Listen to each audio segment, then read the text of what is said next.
Hi friends, ഇന്ന് നമുക്കൊരു അടിപൊളി എഗ് പപ്സ് ഉണ്ടാക്കിയാലോ.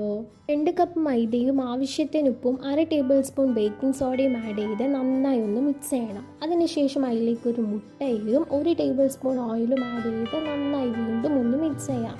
അതിനുശേഷം ആവശ്യത്തിന് വെള്ളം ഒഴിച്ച് ഇതുപോലെ മിക്സ് ചെയ്ത് 1 അവർ റെസ്റ്റ് ചെയ്യാം. പപ്സിൻ്റെ ഉള്ളിൽ വയ്ക്കാൻ വേഗം ഒരു ഫില്ലിംഗ് റെഡിയാക്കാം. നമ്മൾ നേരത്തെ സെറ്റ് ചെയ്ത മാവിൽ നിന്നും ഒരു പീസ് മാവെടുത്ത് മീഡിയം സർക്കിൾ ലെവലിലേക്ക് ഒന്ന് പരത്തിയെടുക്കാം. അതിലേക്ക് കുറച്ച് ഓയിലും മൈദാപ്പൊടിയും സ്പ്രെഡ് ചെയ്തതിന് ശേഷം അതേ സൈസുള്ള മാവെടുത്ത് അതിൻ്റെ മേലെ ലെയറാക്കി വയ്ക്കാം. ഇങ്ങനെ കണ്ടിന്യൂസ് ആയി 4 ലെയർ നമുക്ക് ഉണ്ടാക്കാം.